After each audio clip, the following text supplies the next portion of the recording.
Sarap yung ulam doon sa bahay. Kaya Ha? sarap yung ulam doon sa bahay. Masarap kumain. Ikaw. Ako, kumain ako dun. Ate, cheers. Hindi, wala pang syrup sa'yo. Ay, wala pa.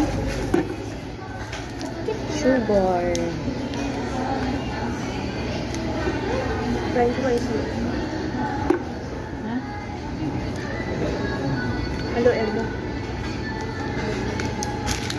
Ano naman, fish. Ate, asa rin rinalin? Tindor ko. Kaya. Sakto ko na.